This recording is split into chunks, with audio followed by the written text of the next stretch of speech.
chalk dust clung to Lydia Fairbourne's fingertips when the scent of lavender reached her from the open jewel case. It was a delicate scent, too sweet for the schoolroom, where the morning usually smelled of ink, old paper, damp wool, and the faint smoke of a reluctant fire. Lydia looked from the empty hollow in the blue velvet case to Lady Margaret Lyle's rigid face. The sapphire and pearl brooch was gone. On the table beside it lay a folded sheet of paper. Lydia recognized her own handwriting before anyone spoke. That was the most alarming part.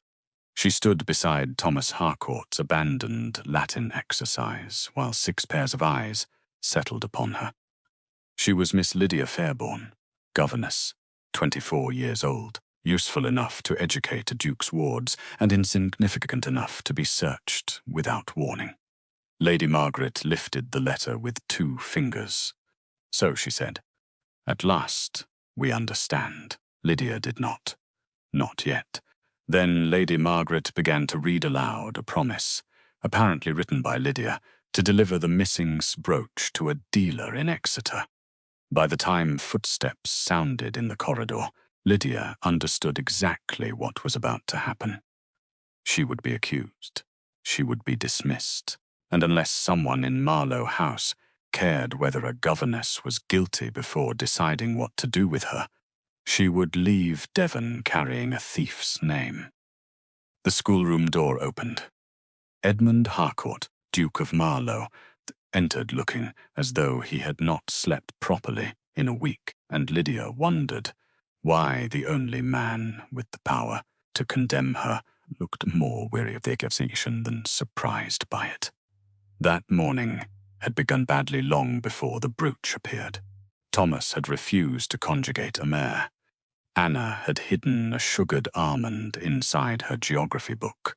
The chimney had smoked, and Lady Margaret had arrived before 9 o'clock, accompanied by Mrs. Valehurst and Lady Penrose, both of whom had perfected the particular manner in which fashionable women could enter a room without acknowledging the person already standing in it. Lydia had been explaining a Latin sentence when Lady Margaret swept inside. Thomas stopped reading. Anna sat straighter. Lydia closed the grammar book over one finger. "Do continue," Lady Margaret had said. She did not look at Lydia while saying it. That was common. Lydia resumed. "Thomas, the verb comes at the end because—" "Margaret," Mrs. Valehurst interrupted, "have you decided whether the boy is to go to Harrow?" Thomas's eyes dropped to his page. Lydia stopped again. Lady Margaret removed one glove. "My nephew has not decided." "He must go somewhere," Lady Penrose said. "He cannot remain here indefinitely with a governess." Lydia was standing no more than 3 feet away. Lady Penrose removed her other glove and laid both directly across Lydia's open lesson book. Thomas looked at Lydia. Lydia looked at the gloves.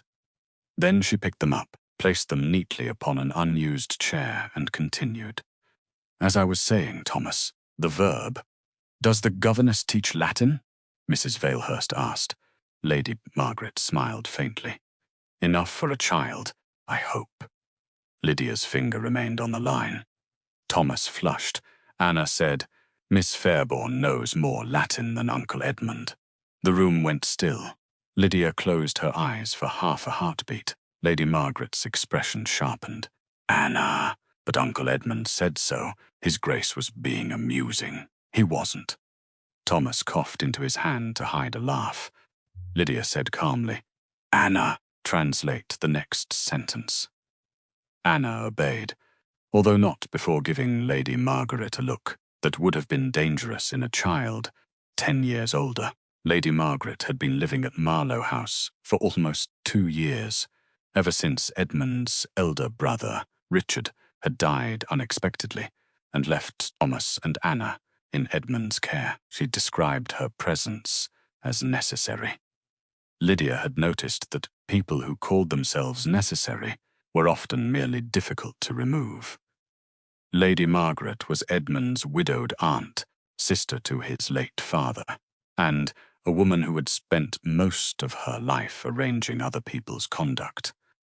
Her own marriage had ended with her husband's death and very little money. Since then, she had attached herself to Marlow House with the determination of ivy. She chose menus.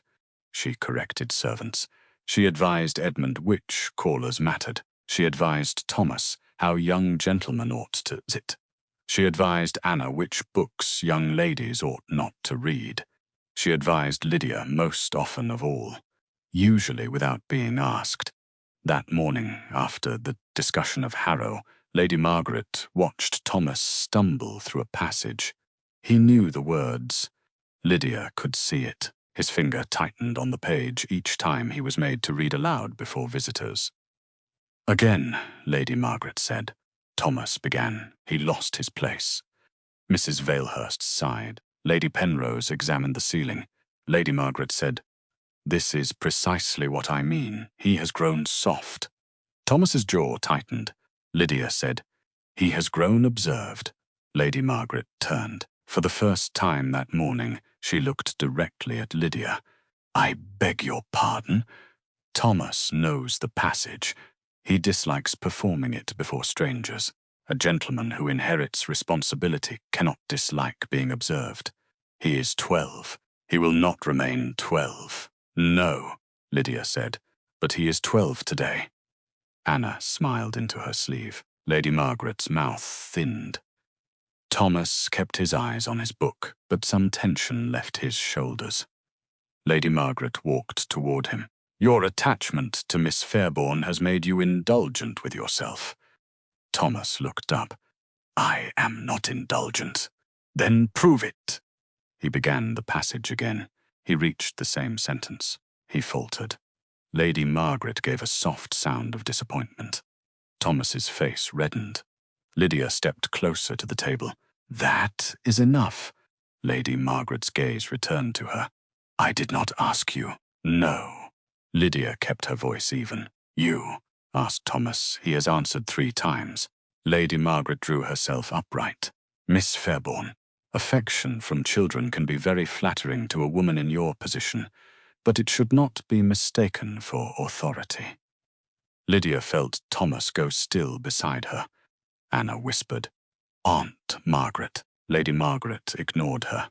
"A gentleman must outgrow childish dependencies. Thomas's fondness for you is the sort of weakness gentlemen are expected to outgrow." Thomas stared at the table. Lydia's hands tightened behind her back. She wanted to answer. She wanted to say several things that would have ensured her dismissal before luncheon. Instead, she said, "Thomas, take Anna to the window and identify the ships marked on yesterday's map." It gave him somewhere else to look. He obeyed. Lady Margaret seemed almost disappointed that Lydia would not quarrel. The visiting ladies remained for another quarter of an hour. They discussed Thomas's schooling, Anna's future presentation, Edmund's obligations, the condition of the roads, the shocking price of sugar, and a forthcoming assembly in Exeter. Not once did either visitor address Lydia. When at last they left, Anna looked at the gloves they had forgotten on the chair. "Should we send those after them?" Lydia picked them up. "Yes, I should send them to Scotland. That would be dishonest. France, still dishonest." Thomas gave a small laugh. Lydia carried the gloves to the door and handed them to a passing footman. James Pike was young, careful, and always faintly anxious in Lady Margaret's presence. "Mrs. Valehurst's gloves," Lydia said. He took them. "Thank you, miss." Lady Margaret remained by the fireplace. She watched James disappear. Then she turned to Lydia. "You encourage too much familiarity." "With James?" "With the children." Lydia returned to the table and rearranged Thomas's papers. "They speak to me because I teach them. They confide in you. Sometimes they repeat household matters. Children repeat everything." Lady Margaret approached. "That is not an answer. It is the accurate one." Lady Margaret's eyes cooled. There are people in this house who understand their place, Miss Fairbourne. I am pleased to hear it. And there are people who mistake usefulness for importance. Lydia met her gaze. I have never needed to be important, no? No. Useful has fed me considerably more often. Something flickered in Lady Margaret's face. Then Anna called from the window. Miss Fairbourne, Thomas says Bristol is in Wales. It is practically in Wales, Thomas protested. It is not. Lydia turned away. She did not see Lady Margaret's expression then. Later, she would remember that omission. The Duke arrived at the schoolroom shortly before noon. His entrance was less impressive than a duke's entrance was supposed to be. Edmund Harcourt was 32, broad through the shoulders, dark-haired, and handsome enough that fashionable women seemed to forgive him almost anything, except his obvious wish not to speak to them. That morning, his cravat had been tied twice. Lydia could tell, because one fold sat beneath another, in a manner no competent valet would have chosen. There was ink along the side of his right hand. His hair had been pushed back carelessly at one temple, and when Lady Margaret placed the forged letter before him, he read the first paragraph, reached the second, blinked, and began the first paragraph again. Lydia noticed. Most people noticed the title first. Lydia had always noticed fatigue. Her father's illness had taught her the shapes exhaustion took on a face. Edmund lowered the letter. Whose room? Miss Fairbourne's, Lady Margaret said. And who searched it? I did. Why? Because my brooch vanished. That does not answer the question. Lady Margaret frowned. I had reason to suspect her. What reason? Must we do this before the servants? Mary Cole, the children's nursemaid, stood near the door. James Pike was beside her. Thomas and Anna had been ordered to the far end of the schoolroom, though neither had moved far enough to miss a word. Edmund looked around. Apparently, we are already doing it before the servants. Lady Margaret stiffened. Lydia almost smiled. Almost. Edmund turned to the jewel case.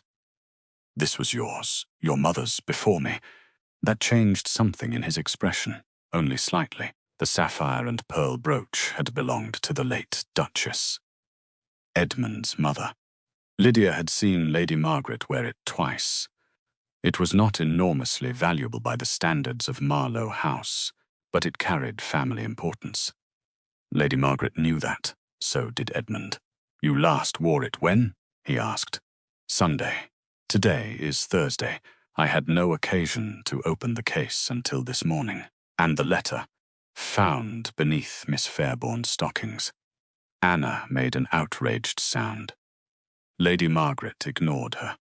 Edmund looked at Lydia. It was the first time anyone had done so since he entered. Not glanced, looked. Did you write this? No, Your Grace. Lady Margaret laughed once. Of course she says no. Lydia's gaze stayed on Edmund.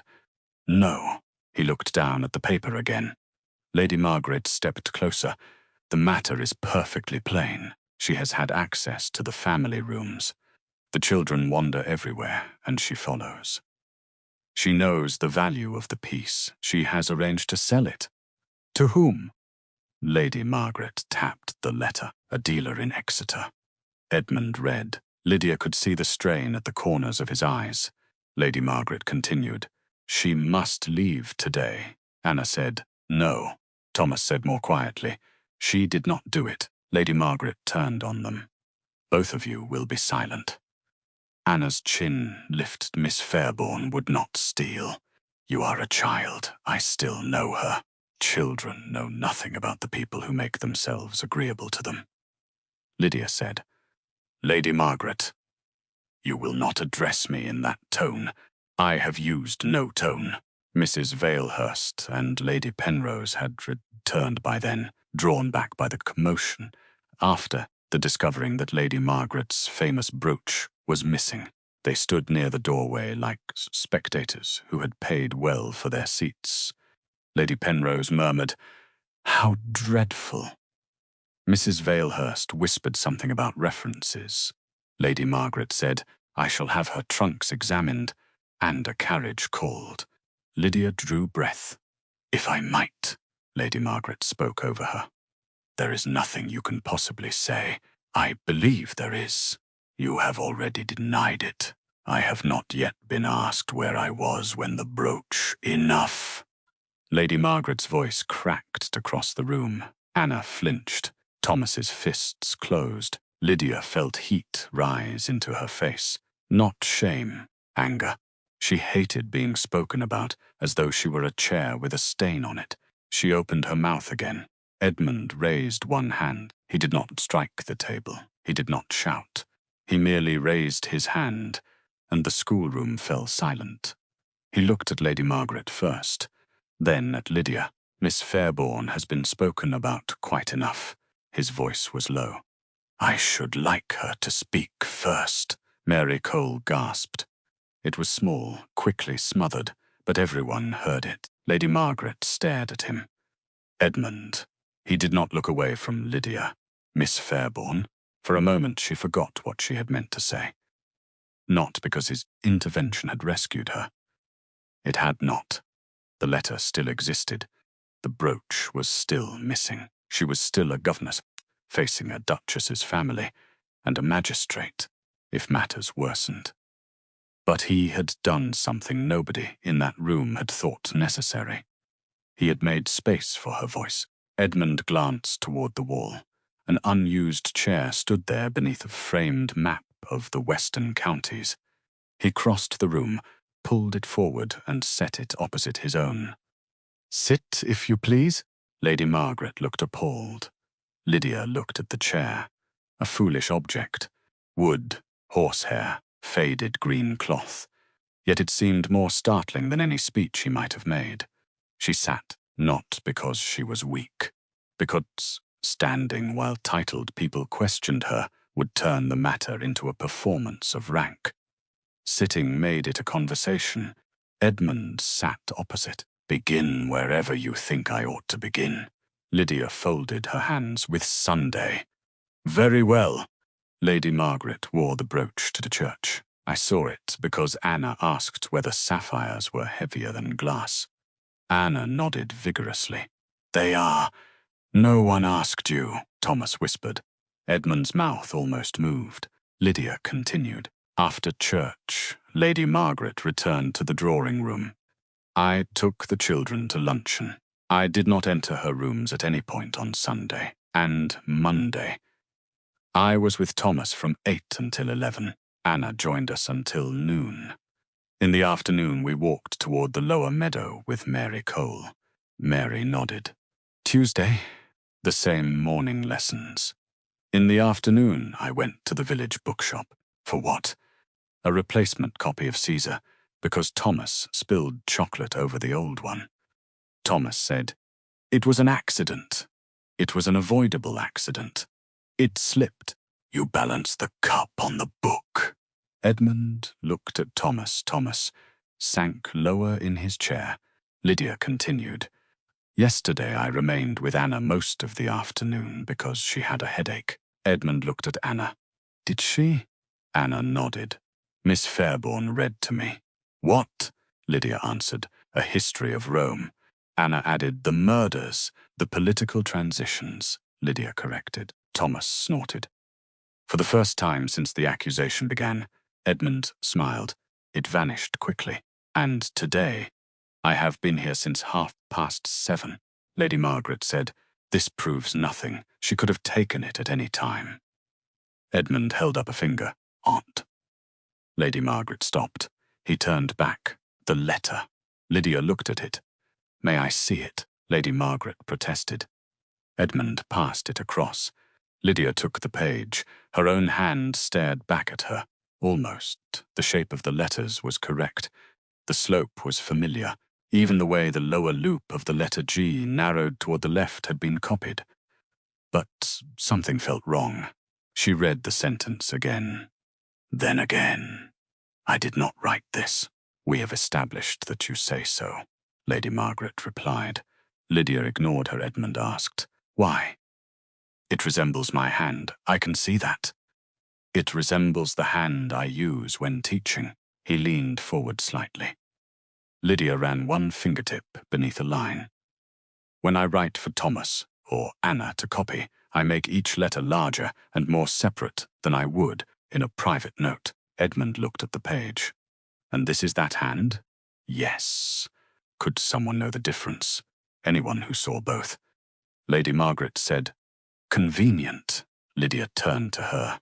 "Not particularly. If I intended to sell stolen jewelry, I hope I would have sense enough not to write the arrangement in the same hand displayed on the schoolroom wall." Thomas said, "She would." Edmund looked at him. "Would what?" "Have sense," Anna whispered. "More than most people." Lady Margaret's face hardened. Edmund rubbed the ink mark on his hand with his thumb. It did not come off. "Where are examples of the teaching hand?" Lydia pointed toward a shelf. "Copy sheets. Dozens." James Pike glanced toward Lady Margaret. It was brief. So brief Lydia almost missed it. But she did not. Edmund did. His gaze shifted to James. Then away. "Who has access to this room? Half the house," Lydia said. Lady Margaret said, "Which hardly assists you." "No," Lydia replied. "But it does mean the letter assists you less than you seem to hope." Mrs. Valehurst made a soft sound. Lady Margaret's colour changed. Edmund stood. "No trunks will be searched further, Edmund. No carriage will be called. You cannot mean to keep her here. I mean to discover what happened. The evidence is before you. Some evidence is. Do you believe her over me?" Edmund's exhaustion returned. Visibly, he pressed 2 fingers against the bridge of his nose. When he lowered his hand, his voice remained calm. "I believe that deciding before asking questions is a poor use of evidence." Lady Margaret stared at him. Lydia rose. She did not feel safe. Not exactly. She felt seen. Those were not the same thing. Lady Margaret understood the difference too. That afternoon, Lydia discovered the cost. Her lessons were suspended. Lady Margaret informed her personally. She came to Lydia's small room just after luncheon without knocking. Lydia was repairing the torn spine of Anna's geography book with paste and narrow linen. Lady Margaret entered. "You will not teach this afternoon." Lydia did not look up. "His Grace said the lessons were to continue. His Grace has a meeting with his steward. Then I shall ask him afterward. You will do no such thing." Lydia smoothed the linen along the spine. "Why not?" Lady Margaret shut the door. "Because you have caused enough disruption. I seem to remember your brooch causing most of it." Lady Margaret's eyes narrowed. "You find this amusing?" "No." Lydia laid down the brush. "If I find it badly managed, you are insolent. I am accused of theft. Politeness has become less urgent." Lady Margaret took a step closer. "You believe Edmund's little display in the schoolroom means something?" Lydia's expression remained still. "I believe he asked me a question." "He gave you a chair." "Yes, before ladies. Yes, you enjoyed it." Lydia almost laughed. "I was being accused of stealing jewelry." "Do not pretend ignorance. People notice these things. People with insufficient occupation may." Lady Margaret's voice lowered. "You have been encouraging those children to question me." "I encourage them to question claims, which is the same thing." "No, it only feels the same if your claims are poor." Lady Margaret's face became very quiet. That was worse than anger. "Thomas and Anna are not to visit you alone until this matter is settled." Lydia's hand stopped. "That is unnecessary. I decide what is necessary." "No, their guardian does, and their guardian relies upon me for matters inside this house." "Does he?" Lady Margaret's mouth tightened. "You will surrender the schoolroom cupboard key." Lydia took it from the table and offered it. Lady Margaret seemed surprised by the lack of resistance. And your personal papers will remain available for inspection. No. Lady Margaret blinked. Lydia stood. You have already searched my room without permission. You found a forged letter. If you intend to search again, His Grace may be present. You forget yourself. I remember myself extremely well. You are an employee. Yes, one who may leave without a reference. That landed. Lydia did not allow it to show. A governess without a reference could disappear socially, without anyone noticing. Not into poverty immediately, perhaps, but into smaller positions, harsher houses, suspicious employers, parents who assumed another family's accusation must contain truth. Lady Margaret saw the silence and smiled. If the brooch is not recovered, I shall make certain your character is accurately described. Lydia looked at her. Accurately, completely. Those are not always the same thing. Lady Margaret turned toward the door. Keep away from the children. When she left, Lydia remained standing beside the repaired geography book. The room seemed suddenly smaller. She sat. Her hands were steady. That irritated her. Some part of her wanted them to shake, so she could feel suitably endangered. Instead, she thought about money. She had enough saved for perhaps 7 weeks in modest lodgings. 9 if she ate badly. Her brother Samuel no longer needed her support every month, but his apprenticeship wages were small. Her father was dead. Her mother had died years earlier. There was no family house to which Lydia could retreat while waiting for gossip to fade. She knew what dismissal meant, because she had seen what uncertainty did to households. When she was 17, her father's illness had reduced their world 1 bill at a time. First the carriage, then the servant, then the better tea, then the silver, then choices. Always choices. Medicine or coal, meat or rent, Samuel's school fee or Lydia's new boots. Lydia had learned early that panic did not improve arithmetic, so she did not panic now. She made a list. Who had access to the schoolroom? Who had seen her handwriting? Who knew Lady Margaret's brooch? Who would benefit from Lydia leaving? The final question had too many answers. Lady Margaret, certainly. Perhaps a tutor who wanted Thomas sent away. Perhaps a servant resentful of Lydia. Perhaps someone outside the house. A knock came at the door. Lydia folded the page. Come in. Anna entered, then Thomas, then Mary Cole behind them looking guilty. Lydia stood. You are not supposed to be here, Anna said. We know. Thomas said. Aunt Margaret said, we were not to visit you alone. Mary raised one hand. They are not alone. Lydia looked at her. Mary gave a helpless little smile. I thought the distinction might matter. It will not. Anna hurried forward. We do not believe her. That is not the question. It is to us. Lydia looked at Thomas. He was angry. That concerned her more than Anna's outrage. Thomas, I told Uncle Edmund. Told him what? That if you go, I am not going to Harrow. Those subjects are unrelated. They are related to me. Lydia sighed. Sit down. They sat on the edge of her bed. Mary remained near the door. Lydia crouched before them. You will not make this worse by fighting Lady Margaret. Anna opened her mouth. No. Anna closed it. Nor will either of you search rooms, interrogate servants, hide objects, invent evidence, run away, refuse food, or write dramatic letters to newspapers, Thomas said. I had not thought of the newspaper. Now you will forget it. Anna frowned. What can we do? Attend your lessons.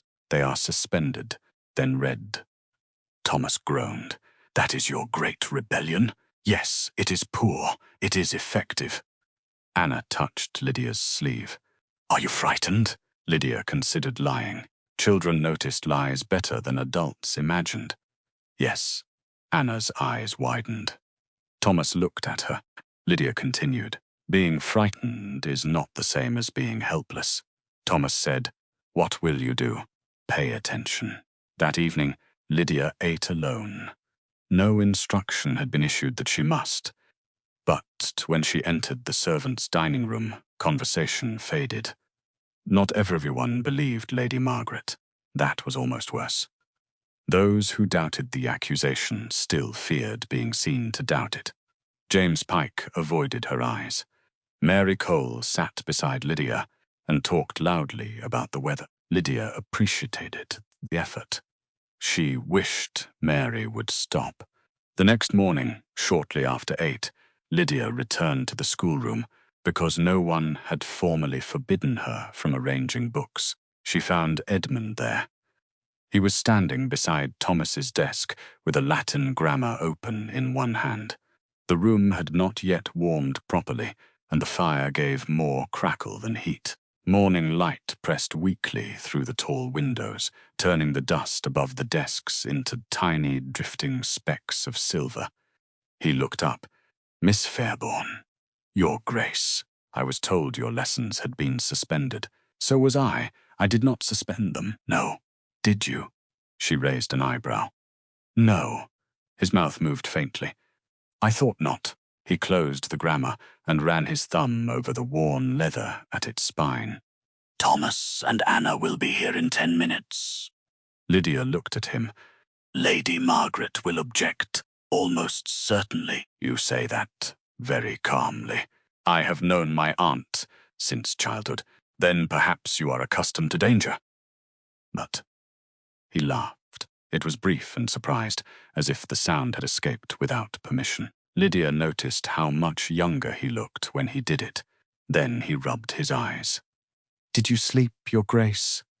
The question left her before she could reconsider it. He looked at her. "Enough. That means no.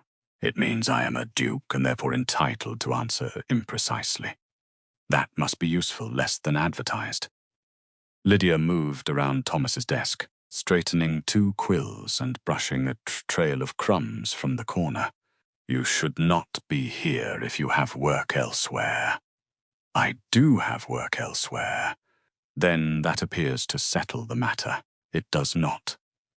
She looked at him again. He placed the Latin grammar on the desk. "Yesterday I was informed by 3 different people that Thomas requires discipline, by 2 that he requires a different tutor, and by my aunt that he requires saving from you. How fortunate that everyone knows what he requires except Thomas." Edmund leaned one hand against the back of the chair. "That occurred to me. Did it eventually progress?" His eyes narrowed with amusement. "You are particularly severe before breakfast." "I have already eaten." "Then there is no excuse." "None at all." The door opened before he could answer. Thomas entered first, carrying his books beneath one arm. Anna followed with a slate against her chest and a ribbon in her hair that had already begun to loosen. Both stopped when they saw Edmund. Thomas froze. "Are you staying?" "For a while." Thomas looked at Lydia. Lydia said, "Sit down." Anna moved to her usual place but kept glancing at Edmund. "Are you being examined too?" "I sincerely hope not." "You might fail, Anna," Lydia said. "I only meant Latin. That did not improve it." Edmund pulled a chair away from the wall. "I have been warned that Miss Fairbourne is severe before breakfast." Anna looked confused. "She is severe after breakfast as well." Thomas laughed before covering it with a cough. Lydia opened the grammar. "Since everyone is now entirely comfortable, we may begin." They began Latin. Thomas stumbled almost immediately. The lesson book lay open beneath his hand, its thin pages covered in dense black type, the margins cramped with small notes made by previous owners. A faint smell of leather and old glue rose whenever he shifted it. Edmund stood behind him. "A mat," Thomas said. "And then?" Edmund prompted. Thomas stared at the sentence. Edmund said, "Puella." Lydia looked up. "Your Grace." He stopped. "If you give him the answer whenever he hesitates, you will teach him to hesitate." Thomas stared at the page. Edmund looked at Lydia. She expected irritation. Even a decent man disliked correction in front of children. A duke might reasonably dislike it more. Instead, he said, "Quite right." Then he moved away from Thomas. No defense, no reminder of rank, no wounded dignity, just acceptance. Lydia found that unexpectedly difficult to ignore. Thomas tried again. "A mat." He paused. Nobody spoke. His thumb began to press into the lower edge of the page. Lydia waited. Anna shifted in her chair. Edmund glanced at Lydia, but this time he did not offer the missing word. Thomas frowned so fiercely that his brows nearly met. "Puella." "Yes," Lydia said. He exhaled. "And the rest?" Thomas tried again. He failed. Lydia took the page from him. "Stand," he stood. She crossed to a side table and took several blank slips of paper. The table was scarred by years of ink stains and compass marks, and one corner had been chipped away so thoroughly that Anna sometimes used the hollow to store buttons. Lydia smoothed the paper with her palm. "What are you doing?" Edmund asked. "Showing you why he keeps losing the sentence." She wrote one Latin word on each strip. The nib scratched over the paper in short, crisp strokes. Then she scattered them across the table. "Thomas, arrange them." He did. Quickly. "Translate." He translated. Again, she mixed the strips. He rebuilt the sentence. Anna leaned across the table. "That looks easy." "It is not easy," Thomas said. "But you can do it, yes. Then it is easier." "That is not the same thing." "It sounds the same." Lydia tapped the desk lightly. "Neither of you is presently studying logic." Anna sat back. Thomas looked at the strips. "May I do another?" Lydia wrote a longer sentence. This time she turned 3 of the strips upside down before mixing them. Thomas immediately turned them over, sorted them by endings, and placed the verb last. Edmund came nearer. "You are looking at the shapes." Thomas shrugged. "The endings," Lydia said. "He sees the relationship between the words when they are separated. On the printed page, he sees a wall." Thomas glanced at her. "A wall? A small one. It feels large, then large." She opened the grammar and showed Edmund the printed paragraph. "The lines are crowded. When he becomes anxious, he loses his place." Thomas said, "I do not become anxious. You become furious, then anxious. I do not. You press your thumb into the page." He looked at his thumb. It was pressing into the page. Anna laughed. Thomas glared at her. "You chew your ribbon." Anna immediately released the end of her ribbon from between her teeth. Edmund looked from one child to the other. "Is there anything I do when anxious?" Lydia considered him. He seemed to regret asking. "You rub the side of your hand where the ink stains." His eyes dropped. His thumb was doing exactly that. Thomas smiled. Anna said, "You do." Edmund stopped rubbing it. "This lesson is becoming unnecessarily revealing." "Education often is," Lydia said. Thomas tapped the strips. "Can I finish?" "Please." Edmund came closer. "You knew the sentence." Thomas shrugged. "Apparently. Why did you not tell me?" Thomas looked uncomfortable. "Everyone says I am careless." The answer altered the room. The fire cracked behind them, and somewhere outside a cart rolled across the gravel. But nobody spoke for a moment. Lydia said, "Everyone is lazy." Edmund's eyes moved to her. "That is a bold claim. It saves people the trouble of observing." Thomas looked at her. Lydia picked up the grammar. "If a child knows a thing when it is placed one way and cannot reach it when it is placed another way, the sensible question is not whether he has suddenly become stupid." Anna said, "What is the sensible question? What changed?" Thomas looked at the printed page. "The page, partly. The people watching." Lydia glanced at him, often. Edmund leaned against the side table. "And what should the people watching do?" Thomas looked suspiciously at him. Lydia answered, "Less." Edmund nodded solemnly. "A demanding curriculum. It may be beyond you. That seems increasingly likely. He looked at the strips again. May I try? Thomas looked astonished. Edmund sat beside him. The chair was meant for a boy several inches shorter, forcing the Duke's knees into an undignified angle beneath the desk. Anna stared at him. You look enormous. Thank you. It was not praise. So I gathered. Lydia dictated a sentence. He arranged the words incorrectly. Anna burst out laughing. Thomas corrected him. Edmund frowned at the strip Thomas moved. I thought that belonged there. It cannot. Why? Thomas pointed at the ending. Because this agrees with that. Edmund examined both. Thomas leaned over. And did you put the verb too early? I see. No, you do not. Edmund looked at him. Thomas hesitated. Then Edmund said, Explain it. Thomas did. Slowly at first, then more confidently. He moved the paper strips while he spoke, showing the relationships between them. Edmund listened without helping. When Thomas finished, Edmund said, I see. This time Thomas believed him. Lydia watched him. Something about the scene felt strange. Not intimate. Not yet, but honest. He had come into the schoolroom as a duke, investigating an accusation. Now he was sitting at a child's desk, allowing a 12-year-old to correct his Latin. Anna slid another strip toward him. Do this one. Edmund looked at Lydia. Am I now enrolled? You appear to have been.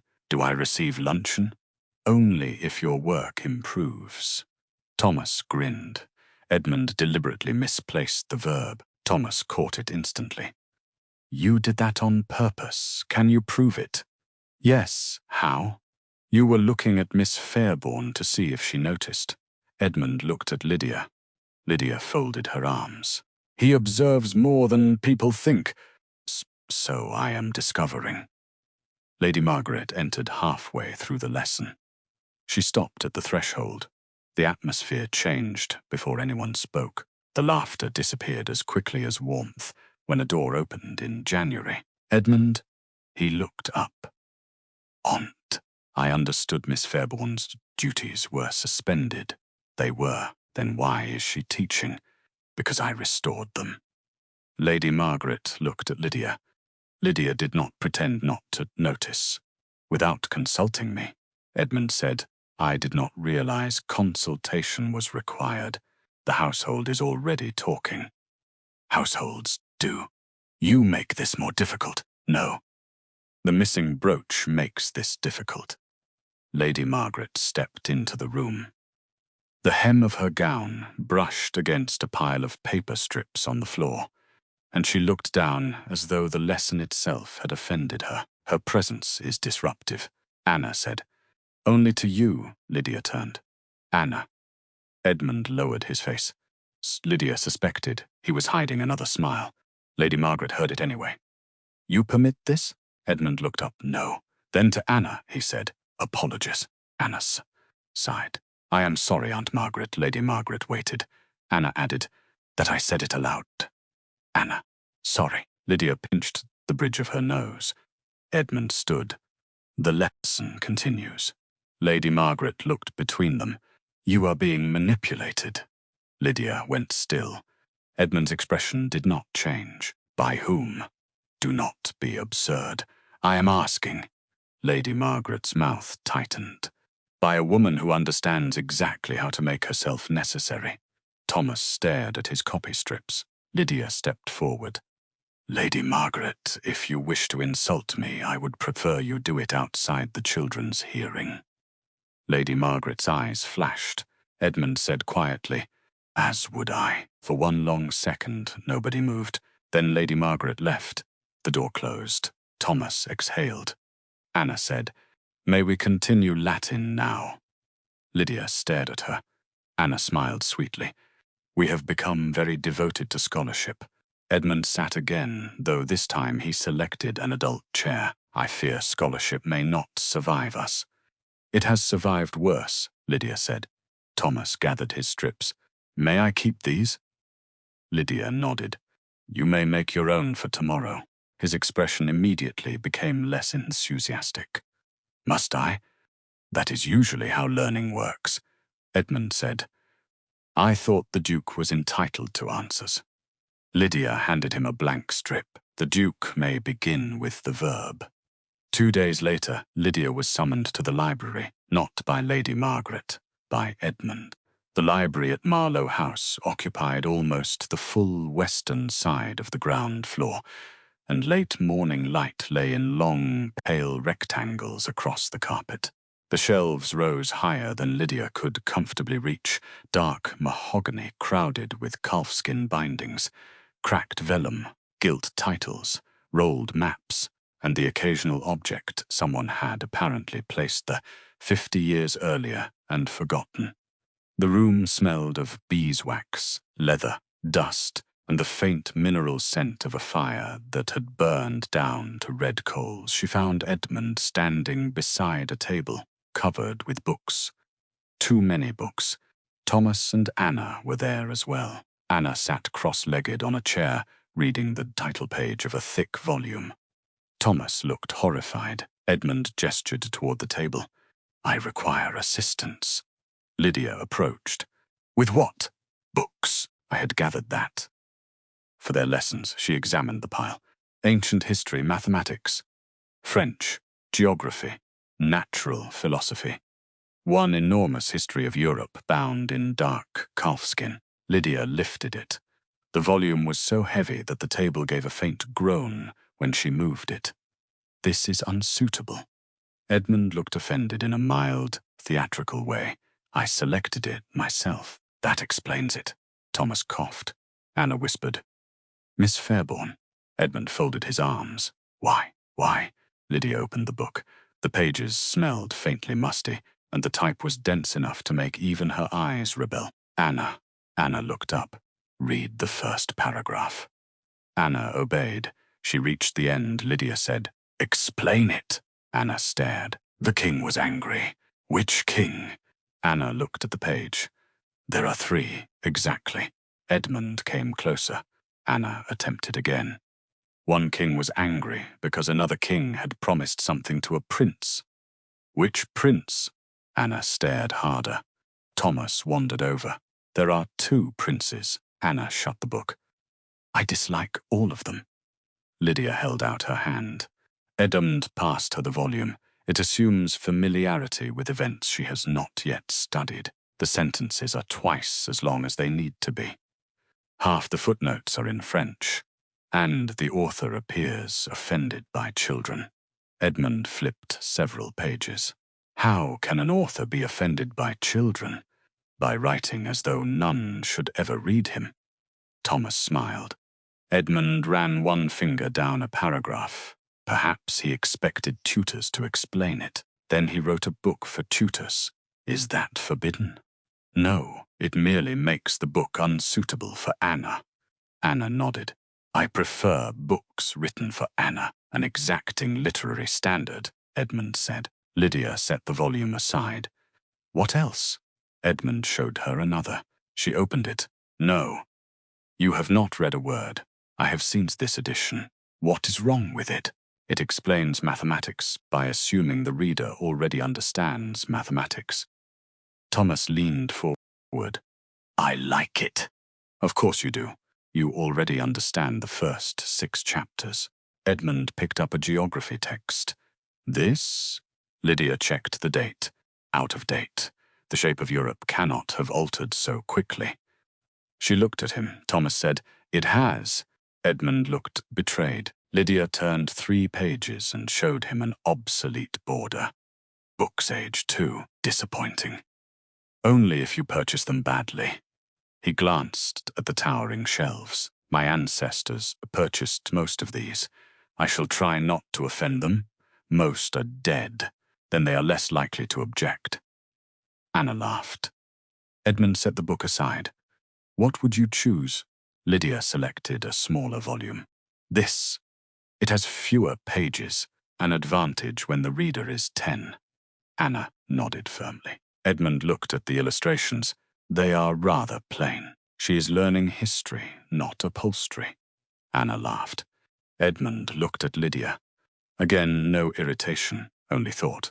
Very well. Lydia opened the smaller book to a chapter on Roman roads. The paragraphs are short. Each new name appears on a map. The questions at the end ask whether she understood the idea, not whether she can repeat a sentence. Edmund examined the questions. You object to repetition? I object to mistaking repetition for understanding. Thomas said, Can we write that somewhere? No. Why? Because you would use it as an excuse not to memorize anything. He looked disappointed. Edmund said, She knows you. Unfortunately. They worked for nearly 2 hours.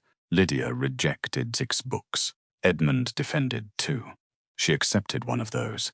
He accepted all 6 rejections. The longer they worked, the less ceremonious the arrangement became. Books formed uneven towers across the broad table. Thomas carried approved volumes to a chair near the window. Anna began making small slips marked yes and no, until Lydia informed her that a duchess's library did not require labels saying boring. It would improve it, Anna said. It would start a war. With whom? Several dead ancestors, apparently. Edmund lifted a French grammar. This was my brother's. Thomas looked over. The cover was worn smooth at the corners. Edmund opened it carefully. A child's handwriting filled the first page. Thomas said, Papa wrote that. Yes. His writing was terrible. Edmund laughed. It improved. Lydia looked at Thomas. His face had changed. Not grief, exactly. Attention. She did not interrupt it. Edmund turned one page and found an old ink blot. Thomas touched the edge of the paper. Did he hate French violently? Then why must I learn it? Because he eventually discovered that French people refused to learn English merely for his convenience. Thomas smiled. Lydia said, A useful discovery. Edmund looked at the book for a moment longer, then placed it in the approved pile. Is it suitable? Lydia examined the text. Yes, he nodded. No one said that the decisions mattered for reasons other than grammar. Thomas carried it away carefully. Anna made a second pile containing books she wanted to read, but had been told she could not. Lydia discovered the pile. No, Anna sighed. You did not even look. I recognized the binding. Edmund asked, What is it? A novel Lady Margaret removed from her room, Anna said, which makes it interesting. Edmund picked it up. Lydia said, Do not encourage her. I am examining evidence. That phrase has become dangerous in this house. His expression changed slightly. He opened the novel at random. It appeared to contain a great many people fainting. Anna leaned closer. That is why I wanted it. Absolutely not, Lydia said. Edmund turned another page. Someone has now been abducted. Anna's eyes brightened. Lydia held out her hand. He surrendered the book. You are remarkably obedient when properly supervised, she said. I am discovering the benefits. Thomas returned from the window. Can I read it? No. Why not? Because now someone has been abducted. Thomas looked interested too. Lydia placed the book on the highest available shelf. Edmund watched her stretch to reach it. Allow me.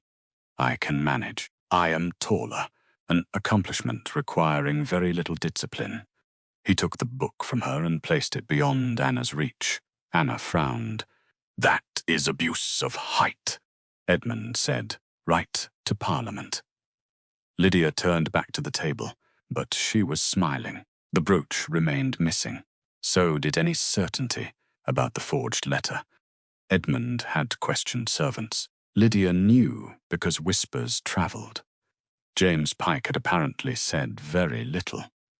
Lady Margaret had become increasingly brittle. Every day, without resolution, made Lydia more vulnerable. She refused to show it. Near 1 o'clock, Thomas and Anna were sent to luncheon. Anna attempted to carry 3 books at once. One slid toward the floor. Edmund caught it against his knee. Lydia said, One at a time. Anna sighed. Everyone says that. Occasionally everyone is correct. Thomas held out his arms. Anna stacked 2 books on them. You said one at a time, Thomas complained for her. That is unfair. It is delegation. The children left, arguing quietly. The library became suddenly still. A log shifted in the grate. From outside came the faint scrape of a gardener's rake against gravel. Lydia continued sorting books. Edmund remained for several minutes, reading the titles she had rejected. You dislike many books. I dislike unsuitable books. Is there a distinction? An enormous one. He lifted the history volume again. This is considered excellent. For whom? Adults. Then give it to an adult. He opened it. Perhaps I shall read it.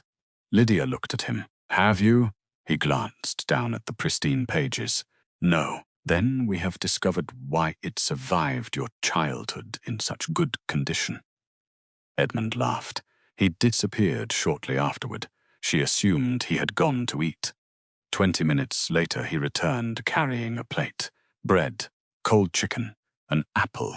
He set it beside Lydia. She looked at it. I did not ask for luncheon. No. Then why is it here? Because you missed it. I am working. That was my theory. He reached across the table and moved the ink pot 3 inches away from the plate. Lydia looked at the ink pot, then at him. Was that necessary? You have been pretending not to see the food. I saw it.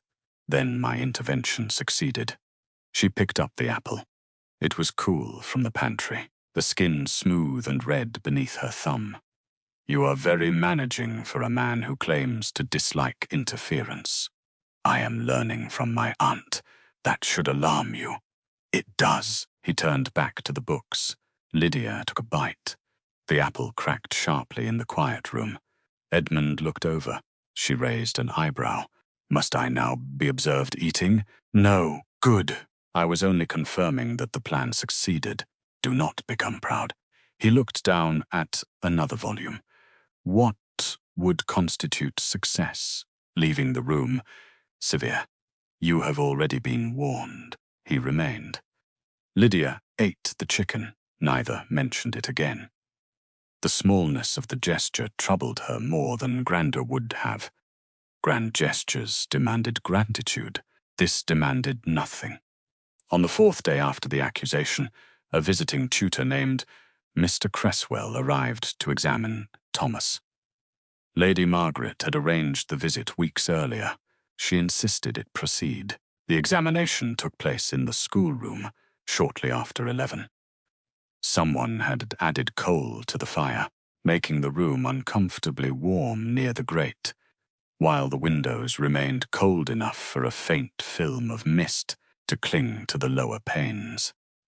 The children's desks had been pushed apart, and Mr. Cresswell placed his watch on the table beside a sharpened pencil, as though time itself had been engaged to judge Thomas. Lydia suspected Lady Margaret hoped Thomas would perform badly and provide further proof that Lydia's methods were inadequate. Mr. Cresswell was a narrow man with a large watch and a habit of looking at children as if they were disappointing furniture. He began with Latin. Thomas did well. Then mathematics, better. Then history, well enough. Mr. Cresswell frowned. Lydia stood near the wall. Edmund sat by the window. Lady Margaret embroidered some she had not advanced by a single stitch. Give me the principal causes of the Second Punic War, the tutor said. Thomas answered. Mr. Cresswell checked his paper. And Hannibal's route? Thomas answered again. The tutor's frown deepened. Anna sat in the corner with a book she had been told to read quietly, though Lydia noticed she had not turned a page in several minutes. Mr. Cresswell adjusted his cuffs. Recite the principal dates of the Punic Wars. Thomas froze. Lydia saw it instantly. His right thumb pressed into his left palm. Mr. Cresswell waited. The brass hands of the watch moved with a faint ticking Lydia had not noticed until the room became silent. Thomas swallowed. The first began. He stopped. Lady Margaret sighed. Mr. Cresswell looked at Lydia. Has he not learned them? Yes. Then why does he not say them? Thomas's face reddened. Lydia said, "Ask him while he walks." Mr. Cresswell blinked. Walks? Yes, this is an examination. I noticed. His mouth tightened. A formal examination requires a boy to answer while seated. Does history alter when he stands? Edmund coughed once behind his hand. Mr. Cresswell looked at him. The Duke's face was perfectly composed. Lady Margaret whispered, "Lydia." It was the first time she had used Lydia's Christian name. The false intimacy was more threatening than coldness. Lydia ignored it. Mr. Cresswell said, "If Master Thomas requires movement every time he is asked a difficult question, he will be poorly prepared for formal education." Lydia looked at Thomas's white knuckles. "He requires movement now. That is indulgence." No, indulgence would be telling him the answer. Edmund's gaze shifted to Lydia. He remembered. Thomas did too. His thumb released slightly. Mr. Cresswell said, "And what happens when he cannot walk? Then we teach him another method. But first we discover what he knows." The tutor looked at Edmund. "Your Grace," Edmund said, "try it." Thomas stood. His chair legs scraped over the floorboards. Lydia pointed toward the shelves. "Walk to the globe." He walked. "What year did the First War begin?" Thomas answered. "When did it end?" he answered. "Second War," he answered. Lydia moved slowly along the edge of the room, giving him a point to turn toward. "Third?" Thomas hesitated. Mr. Cresswell's pencil moved. Lydia said nothing. Thomas took 3 more steps, then answered. "Who commanded at Cannae?" Another answer. "What followed?" He answered. By the time he reached the fireplace, he had given every date correctly. The tension in his shoulders had changed. His hands were no longer clenched. Mr. Cresswell frowned harder. "This is irregular," Lydia said. "Knowledge often is." Lady Margaret put down her embroidery. "Miss Fairbourne." Edmund spoke before Lydia could. "Does he know the material, Mr. Cresswell?" The tutor hesitated. "Apparently." Thomas's eyes flashed. Lydia saw that apparently had wounded him more than the questions. She said, "Thomas, explain why Hannibal crossed where he did." Mr. Cresswell turned. "That was not my question." "No." Thomas looked at Lydia. She nodded. He walked back toward the table. "The route was difficult because—" he began cautiously, then gained confidence. He used the map pinned beside the globe, pointing to the mountains and tracing the direction with one finger. His explanation was not elegant. It was his. When he finished, Edmund said, "That seemed more than apparent." Mr. Cresswell's lips tightened. Lady Margaret said, "No one disputes that Thomas possesses intelligence." Lydia looked at her. Thomas did too. The boy heard the lie. So did everyone else. Mr. Cresswell collected his pencil. "I merely question whether accommodating every discomfort serves him." Lydia replied, "I question whether creating discomfort proves anything useful. A gentleman must learn composure." Yes, then we agree. Not about the method." Mr. Cresswell looked irritated. "There will be situations in life where he cannot arrange circumstances to suit himself." Lydia nodded. "Then we should not exhaust him by inventing unnecessary ones before they arrive." Anna's book slipped slightly downward. As she tried to hide a smile, Edmund asked, "Will he eventually be able to answer seated?" Lydia looked at Thomas. Probably. He is 12." Mr. Cresswell exhaled through his nose. Lydia continued, "The aim is not to let him walk around every examination room for the rest of his life. The aim is to teach him enough confidence that one day he will not need to." Thomas looked at her. Something in his expression softened. Mr. Cresswell adjusted his waistcoat. "It remains irregular." Edmund looked at Thomas. He need not prove he is educated by suffering unnecessarily. The words were simple. Thomas looked at his uncle. Something passed over the boy's face.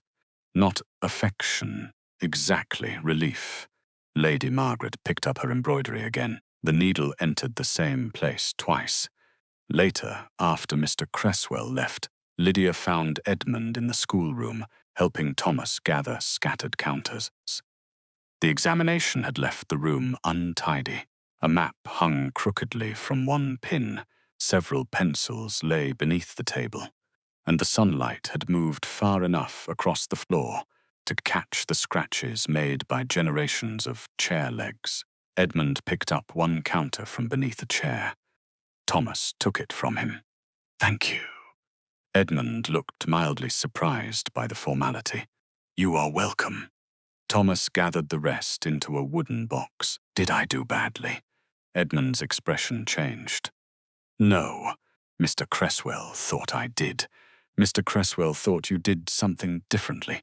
That usually means badly." Lydia, standing near the shelves, said, "Only to people who could confuse the two." Thomas shut the box. Edmund said, "You knew everything," he asked. "Not immediately. You knew it." Thomas looked down. Edmund crouched, so they were nearer eye level. "You did well." Thomas stared at him, then nodded. It was small, but Lydia saw the boy believe him. Thomas carried the box away. Anna followed him downstairs a few minutes later. For the first time, Lydia and Edmund were alone. Edmund remained near the desk. "I nearly sent him away last month." Lydia stopped. "To Harrow? Yes. Why? Because everyone told me I should." She put down the books she carried. "That is not a reason." "I know." "Do you?" He looked at her. She expected rank to appear then. Some boundary, some reminder that she was speaking to the Duke of Marlow about how he raised the heir to the dukedom. Instead, he sat on the edge of the schoolroom table. "No," he said. "I did not." Edmund looked toward the door. "My brother always knew what he wanted for them." Lydia waited. Richard had plans from the day Thomas was born. Schools, tutors, travel. Which horse he would ride first. Which rooms Anna would use when she was older. His voice was quieter now. Then he died. Lydia said nothing. "I inherited a title I had never prepared for, and 2 children who had lost their father. Every relative I possess immediately developed certainty about what I should do. People become remarkably certain when someone else must live with the result." He looked at her. "Yes." She sat opposite him. "How did your brother die?" "A fever." There was no drama in the words. That made them heavier. 3 days. He was speaking Monday morning. By Thursday, he was gone. Edmund looked down at his hands. "I was in London when he became ill. I returned in time to hear him ask me to look after them. Not long enough to ask how." Lydia understood then. The burden beneath his fatigue was not simply responsibility. It was fear, a persistent fear that every choice carried the possibility of betraying a dead brother. "You cannot raise them according to instructions he never had time to give." "I am aware." "No, you understand the sentence. That is different." His eyes lifted. She continued. "Thomas is not a memorial to his father, neither is Anna. A lesser man might have bristled." Edmund only listened, Lydia said. "Very inconveniently alive ones." He laughed softly. "They are that. You cannot ask what Richard would have done forever." "What should I ask?" "What Thomas needs, what Anna needs, whether what worked for their father works for them." He was quiet. Then he asked, "Where did you learn to speak to dukes like this?" "I did not." "That is difficult to believe." "I learned to speak to illness." His expression changed. She had not intended to say it, yet the room had become too honest for evasion. "My father became ill when I was 17. Edmund waited. His business failed shortly after. Samuel was 14. "My younger brother, you taught him?" "Eventually." She looked toward Thomas's paper strips.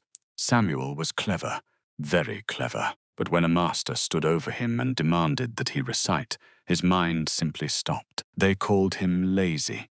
Was he? Extremely. Edmund smiled. But not at lessons. Not when they were taught properly. She folded her hands. I began helping him in the evenings. We walked while he memorized. I made him explain mathematics while chopping wood. We put vocabulary cards along the staircase. He improved, and you became a governess.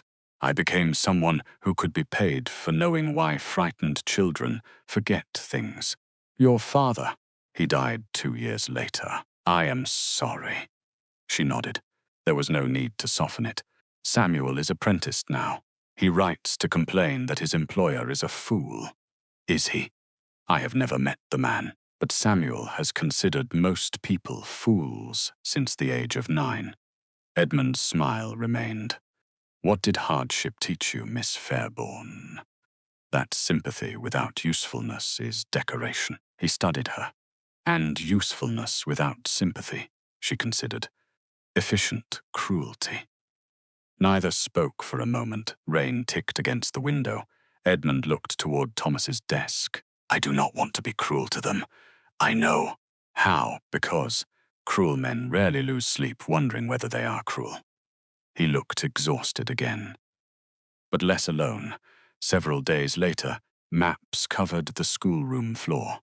The largest had been unrolled from a wooden tube and weighted at its corners with a Latin dictionary, a brass compass box, a small wooden horse Anna had smuggled from the nursery years ago, and one particularly ugly stone, Thomas insisted, resembled the coast of Cornwall.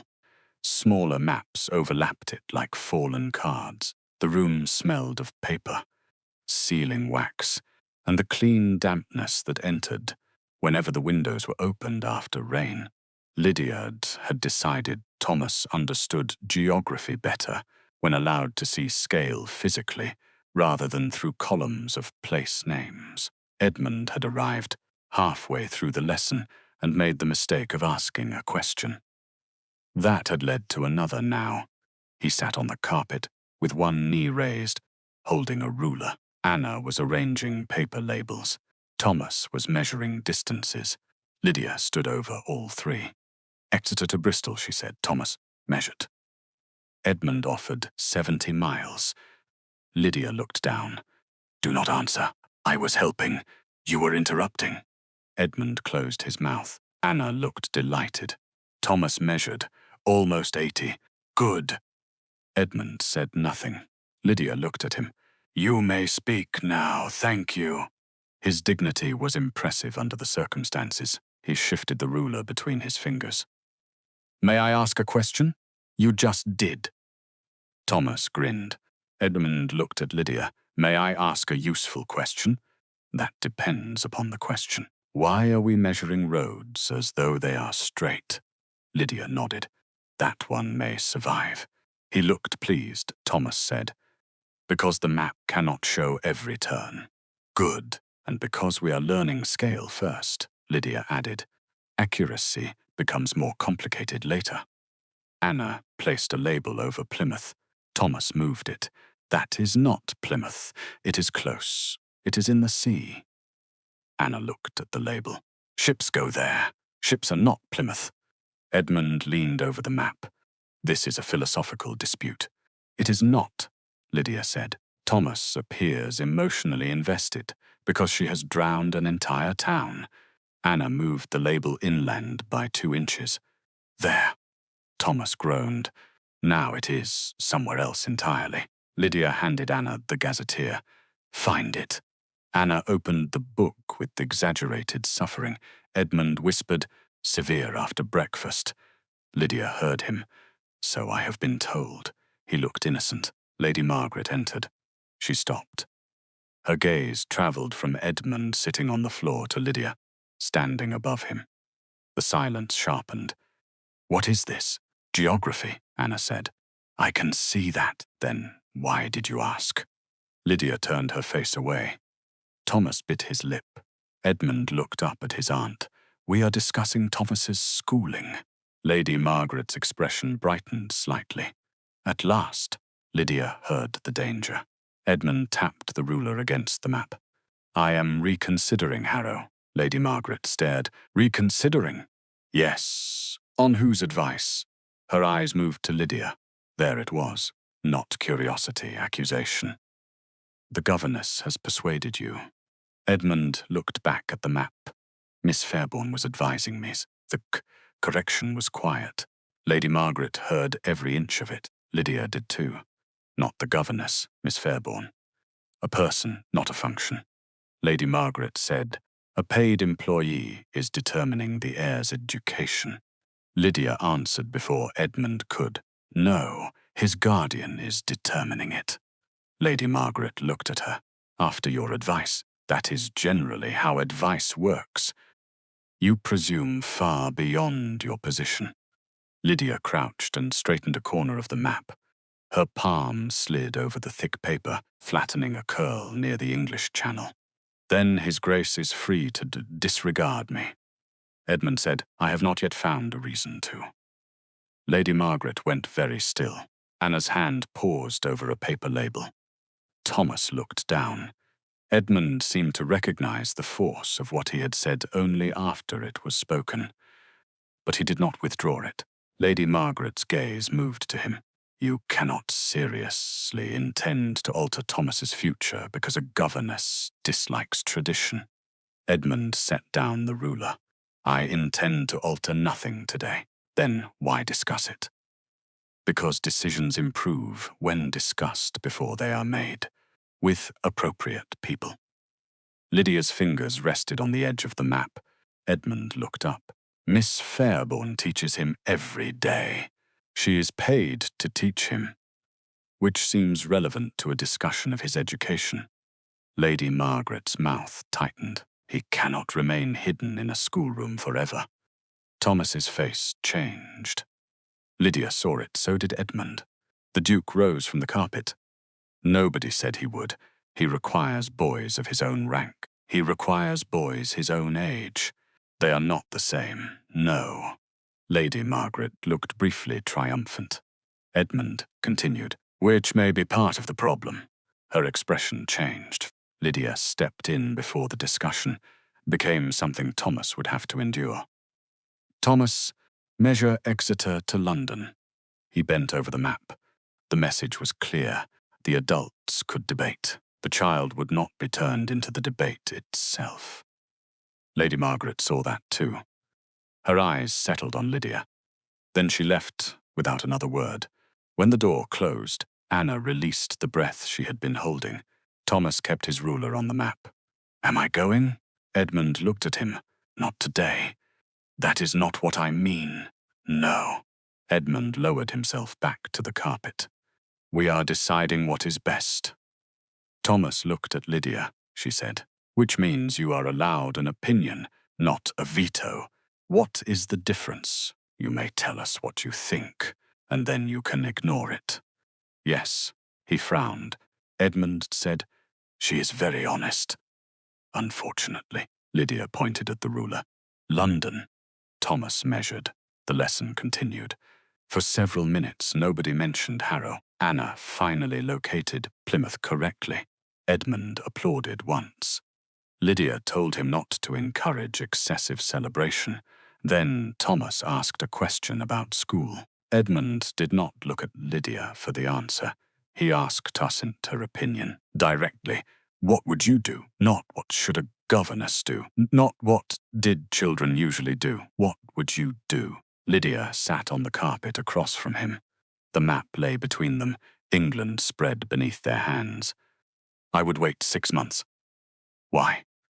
Thomas is recovering confidence. Sending him into a large school now may convince him that every difficulty proves Lady Margaret correct.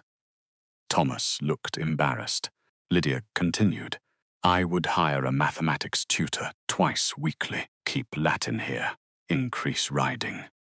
Let him spend more time with boys his own age, without turning every conversation into preparation for being a duke. Thomas looked at Edmund. Can I? Apparently, Lydia said, and stop asking everyone whether he behaves like his father. Edmund's face changed. I do not. Others do. You allow it. The schoolroom went quieter. Thomas looked at the map. Edmund considered. Fair. Lydia continued. He should be allowed to like things his father did not like. Thomas looked up. And dislike things his father liked, she said.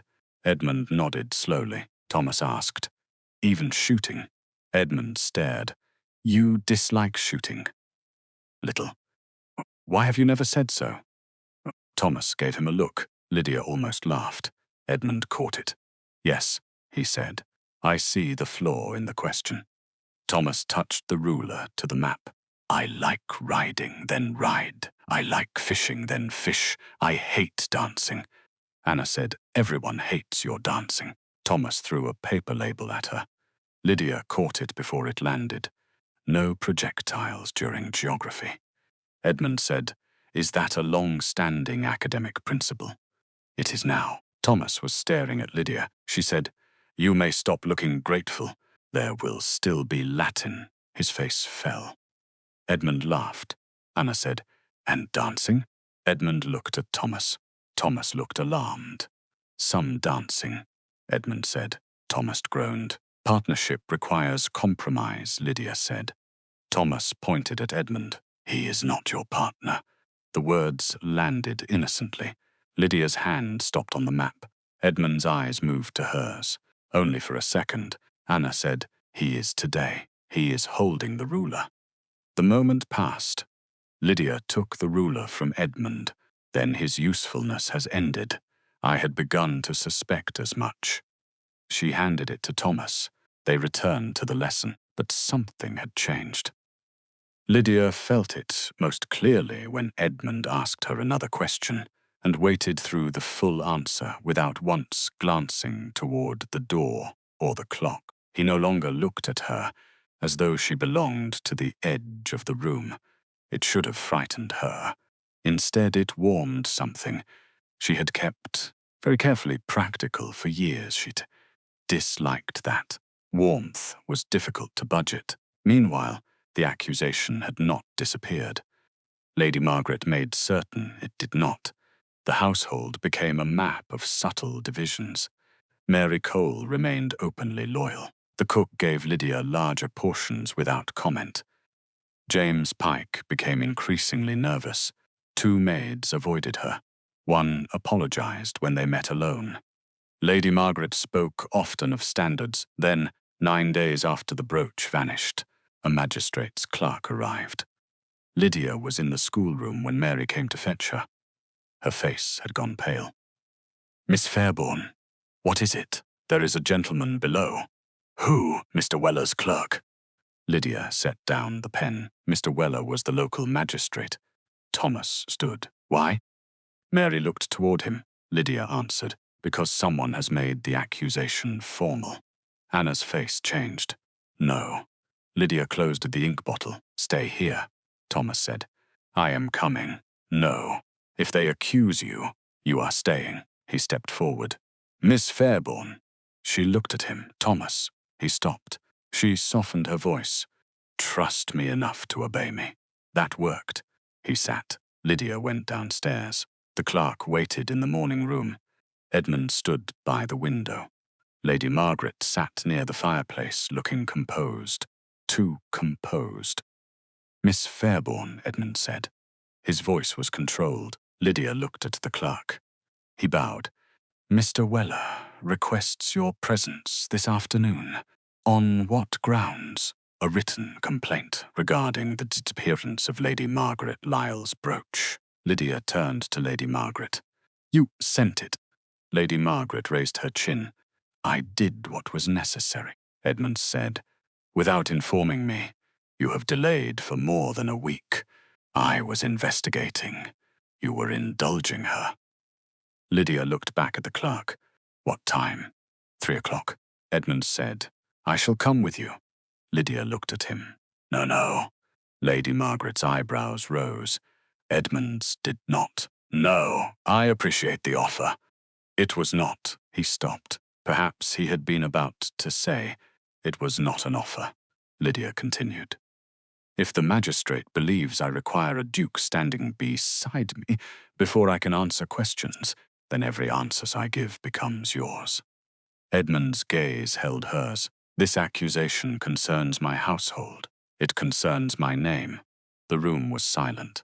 Lady Margaret watched. Lydia did not care. "I will answer it." Edmund's jaw tightened. Not anger, concern. "Alone?" "Yes. What if Weller is determined to believe the letter? Then your presence would only postpone the problem." He looked at the clerk, then back to her. "Very well." Lady Margaret looked almost pleased. Lydia knew better than to mistake that for confidence. At 3 o'clock, Lydia walked into the magistrate's office in the village, wearing her plain brown pelisse and carrying no one else's authority with her. Mr. Weller was a round, serious man with spectacles that slid down his nose. He gestured to a chair. Lady Margaret's complaint lay on his desk. So did the forged letter. Lydia sat. He began politely. That did not make the questions gentle. Had she entered Lady Margaret's room? Had she known of the brooch? Did she have debts? Did her brother owe money? Had she communicated with any dealer in Exeter? Had she ever sold jewelry? Had she written the letter? No. Again, no. Again, no. Mr. Weller studied her. "The handwriting is remarkably similar." "Yes." "Do you dispute that?" "No." "Then you understand the difficulty." "I understand someone copied me carefully." "Who?" "I do not yet know. You suggest a member of the Duke's household forged a letter to accuse you. I suggest someone did." Mr. Weller leaned back. "You speak very calmly. Would agitation improve the evidence?" His eyebrows lifted. "No. Then I shall save us both the trouble." He almost smiled. Lydia looked at the letter. "May I examine it?"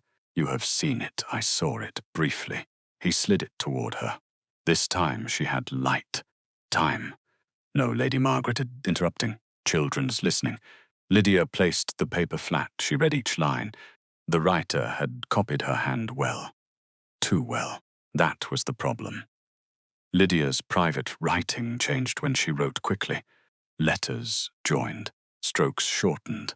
The forged letter remained careful from beginning to end, a schoolroom hand. She looked closer, then she saw it.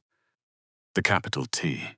The writer formed it with a long upper bar and a short downward stroke beginning slightly left of center. Lydia had taught that form when she first arrived at Marlow House. She had stopped. Thomas's writing became cramped when copying it, so 6 months earlier she had changed the model. Her newer copy sheets used a simpler capital. But old sheets remained somewhere. She looked up. "Do you have another piece of paper?" Mr. Weller gave her one. She wrote the capital T as she currently taught it. Then beneath it, the older version. He leaned closer. "What am I seeing?" This letter was copied from an old teaching sample. "How can you know?" She pointed. "I stopped forming the capital this way 6 months ago. Perhaps you still do so privately. No, can that be proven?" "Yes, my correspondence to the bookseller, notes to the children's nurse, orders sent for school supplies, ask for anything written during the last 6 months." Mr. Weller looked again. Lydia continued. "Whoever wrote this did not copy a private letter. They copied something kept in the schoolroom." Mr. Weller tapped the page. "Who had access?" "Many people. That does not narrow matters." "No." Lydia studied the paper itself. Cream. Thick. Better quality than anything she owned. She turned it toward the window. There was a watermark. A small crown above the letters E and S. "Do you recognize this paper?" she asked. Mr. Weller looked. "No, I do not use it." "That proves little. You might have obtained one sheet." "Certainly." She met his eyes. "But if someone intends to prove I wrote this, perhaps we should ask where this paper normally comes from." Mr. Weller was silent. Then he folded his hands. "You are either innocent, Miss Fairbourne, or unusually prepared. I teach children. I fail to see the connection. Preparation is the occupation. When Lydia returned to Marlow House, Edmund was waiting near the front hall. Not obviously waiting. He stood beside a table examining unopened post with such concentration that Lydia immediately knew he had read none of it. He looked up. "Well, I remain unhinged." His expression tightened. That was not amusing. "A little, no." She removed her gloves. "He questioned me," I answered. "What did he say?" "Very little, and I found something." Edmund set down the post. She explained the teaching hand, the capital T, the watermark. His fatigue vanished behind attention. "The paper, yes. Describe the mark. A crown, E and S beneath." He went still. Lydia saw it. "You know it?" "I may." "From where?" He looked toward the staircase. "My aunt orders her stationery from Exeter." Lydia's pulse changed. "With that mark?" "I have seen the crown. That does not prove she wrote it, no. Or planted it, no." Edmund's face had become very calm. "What else did you notice?" "Nothing certain. James Pike." She looked at him. "You noticed in the schoolroom. When you mentioned copy sheets," he looked at Lady Margaret. "Yes." Lydia folded her gloves. "You have questioned him twice, and he is frightened of losing his position, perhaps," she considered. "Do not press him too hard." Edmund looked surprised. "He may know who forged evidence against you, which is exactly why frightening him may make him protect whoever already frightened him." Edmund's gaze sharpened. Then he nodded. "How would you approach him, as though truth might be safer than silence?" A pause. "There," Edmund said softly. "What?" "You corrected me again. You looked as though you required it." He smiled frequently. The next 4 days passed without resolution, but not without movement. Edmund spoke to the Exeter stationer. Lydia learned this only afterward. The paper was indeed supplied in quantity to Lady Margaret. That still did not prove authorship. Any servant might have taken a sheet. Any visitor might have been given one. The brooch itself remained missing. Lady Margaret continued to behave as though Lydia's guilt were established. Then Mary Cole remembered the reticule. It happened one during breakfast. Lydia was buttering toast when Mary entered the servants' dining room too quickly. "Miss Fairbourne."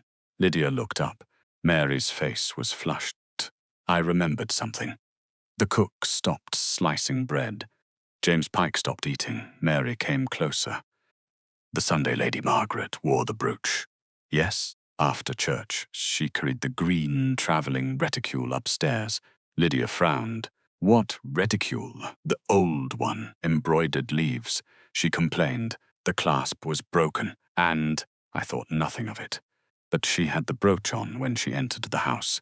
I saw it. Lydia put down the knife. "Are you certain?" "Yes." "Did you see her remove it?" "No." James Pike's spoon struck his bowl. Everyone looked at him. His face went white. Lydia turned. "James?" He stood so quickly the bench scraped.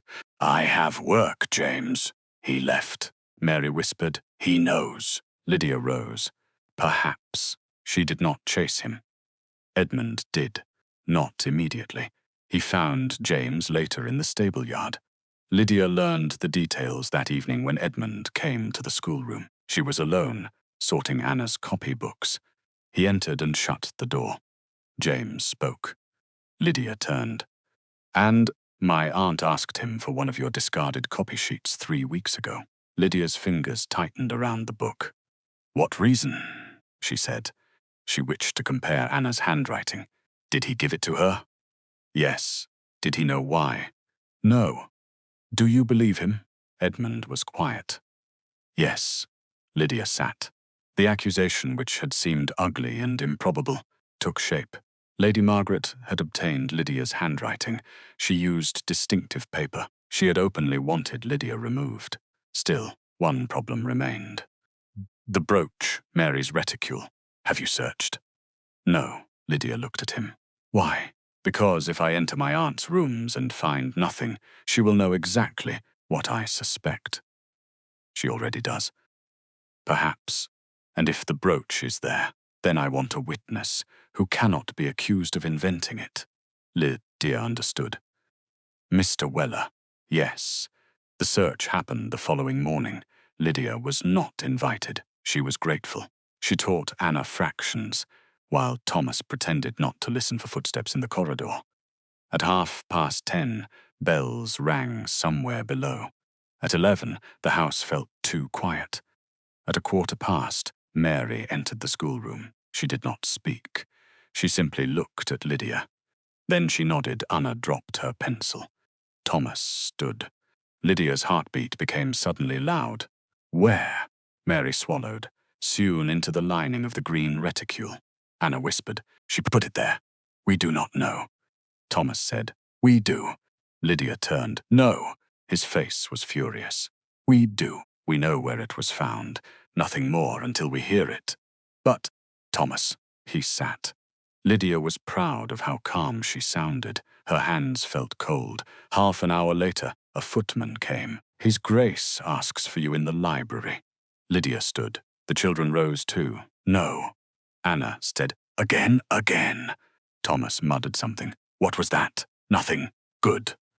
Lydia walked downstairs. The library door stood open. Lady Margaret was inside, so was Edmund. Mr. Weller stood near the desk. James Pike remained by the door. The green reticule lay on the table. Its lining had been cut open. Beside it rested the sapphire and pearl brooch. For one instant Lydia looked only at the blue stones. All this noise, all this danger, contained in an object small enough to fit beneath a hand. Lady Margaret turned. This proves nothing. Her face was colourless. Mr. Weller said, The item was found in your possession, in an old bag anyone might have entered. Edmund stood opposite her. He did not look triumphant. Lydia had expected anger. Instead, he looked tired, more tired than on the morning of the accusation. Aunt, he said, James has explained the copy sheet. Lady Margaret's gaze flew to James. The footman looked at the floor.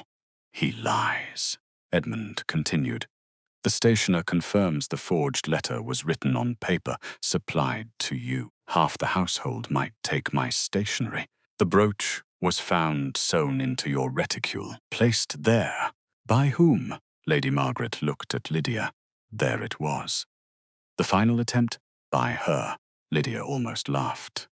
Not because it was funny, because the accusation had become exhausted. How? Lydia asked. Lady Margaret turned. You had access to your rooms? You were everywhere with the children. On the morning you searched my bedroom, you said I had no business in yours. Lady Margaret's lips tightened. Lydia continued. Which version would you like us to believe, you insolent creature? Mr. Weller shifted. Edmund did not. Lydia stepped closer to the table. You forged my handwriting. I did no such thing. You used an old teaching sheet. Prove it. Lydia looked at James. He swallowed, then lifted his head. Lady Margaret asked me for it. She rounded on him, because Anna's letters had become slovenly. James flinched. Lydia said, Anna changed her capital T 6 months ago. Silence. Lady Margaret looked at her.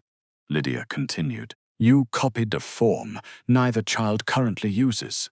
If you truly wanted to compare Anna's penmanship, you would have noticed. Lady Margaret's control cracked. Only slightly. You think yourself very clever. No, Lydia's voice remained calm. I think you believed no one would bother checking. Lady Margaret looked at Edmund. Are you going to allow this? He answered quietly. Yes. Her face changed. I am your father's sister. I know. I kept this house together after Richard died. You organized this house. I protected those children. You frightened them. I preserved standards. You called Thomas weak because he struggled to recite. He must become a man. He is 12. The echo of Lydia's earlier words was unmistakable. Lady Margaret heard it too. Her eyes flashed toward Lydia. There, that is what she has done. Edmund's brow furrowed. What? Put her words in your mouth. Lydia saw something in Edmund close. Not harden, settle. Lady Margaret stepped toward him. That woman arrived. Thomas questions everything. Anna answers back. You disregard family. You allow a governess to correct you before servants. Edmund said, that appears to be your complaint. She has made herself necessary. No. His voice was soft. You became afraid she was not. Lady Margaret froze. Edmund moved to the table. You were useful after Richard died. I will always acknowledge it. Lady Margaret's breathing changed, but usefulness is not ownership. The word hung there. You had influence because I was overwhelmed. The children obeyed because they were grieving. I agreed because I was tired. Lady Margaret's eyes shone with anger. Not tears, anger. And now, Thomas is learning to think before he obeys. Anna is learning that affection need not require fear, and I have begun asking whether advice is correct merely because it is confidently given. Lady Margaret pointed toward Lydia. Because of her. Edmund looked at Lydia, then back at his aunt, in part. Lady Margaret gave a bitter laugh. You admit it, gladly. She stared. Edmund's voice stayed level. You mistook Miss Fairbourne's position for helplessness and my fatigue for stupidity. Lady Margaret opened her mouth. He continued. You planted a stolen family piece in your own possession, forged a letter, searched her room, threatened her livelihood, and made a formal accusation before a magistrate because you feared losing control of 2 children. I did it for this family. No. Edmund's voice rose for the first and only time. Enough. The single word struck the room harder than shouting would have. Lady Margaret stopped. Edmund lowered his voice again. You did it for yourself. No one moved. Lydia watched him. There was no pleasure in his face. That mattered. He was not defeating an enemy. He was naming something rotten because it had to be named. Mr. Weller cleared his throat. Your Grace, there remains the matter of the false complaint. Lady Margaret turned sharply. Edmund said, Miss Fairbourne. Lydia looked at him. The complaint was against you. Mr. Weller will require your statement. Lady Margaret stared at Lydia. Perhaps she expected revenge. Perhaps she expected Lydia to demand humiliation equal to what she had suffered. Lydia looked at the brooch, then at Lady Margaret. I want my name cleared in writing. Mr. Weller nodded. Certainly want the household informed that the accusation was false. Edmund said, It will be, and I want Lady Margaret kept away from Thomas and Anna until they choose to see her. Lady Margaret inhaled sharply. Edmund looked at Lydia, then nodded. Agreed. Lady Margaret said, You cannot decide that. Edmund turned. I can. Lydia added, I do not want prosecution if it can be avoided. Everyone looked at her. Lady Margaret seemed almost offended. Edmund's expression changed. Why? Because I do not need a public trial to know what happened. Mr. Weller said, Farce and false accusation are serious. They are. Lydia met his gaze. I am not excusing them. But I would rather spend the next year teaching children than repeating this story to every curious person between here and Exeter. Edmund considered. Lady Margaret whispered, You expect gratitude. Lydia turned to her. No. Then why? Because I do not arrange my choices around what hurts you most. Lady Margaret looked as if Lydia had struck her. Lydia had not. That was the point. Edmund asked Mr. Weller to remain. Arrangements followed. Lady Margaret would leave Marlow House within 2 days. Her financial situation, Lydia learned, was worse than anyone knew. Not ruinous enough for destitution, but stranded enough that her place at Marlow had become more than social convenience. She had spent beyond her widow's income for years, and feared returning to a smaller house, where she could no longer command a large household or shape a duke's family. It made her actions more understandable, not forgivable, only smaller. Pathetic, as Lydia had always suspected cruelty often was when examined closely, Edmund provided no grand settlement. He simply arranged what had already been owed to his aunt and ensured she returned to her own house with appropriate servants. No triumph, no spectacle. When Lady Margaret departed, Thomas watched from an upstairs window. Anna did not. Lydia found her in the schoolroom reading. "You may say goodbye if you wish," Lydia said. Anna did not look up. "I do not. That is allowed. Will she come back? Not to live here." Anna turned to the page. Good. Lydia sat beside her. Anna stared at the book without reading. After a moment she asked, "Was she always horrible?" Lydia considered. "No." Anna looked surprised. Then why did she become horrible? People sometimes become frightened of losing importance. That is stupid. Often. Anna leaned against Lydia's arm. Lydia let her. That evening, after the house settled, Lydia went to the schoolroom alone. She had spent 9 days waiting to be dismissed. Now that she was safe, she discovered she did not know what to do with safety. She began arranging books. There was no need. The shelves were already orderly.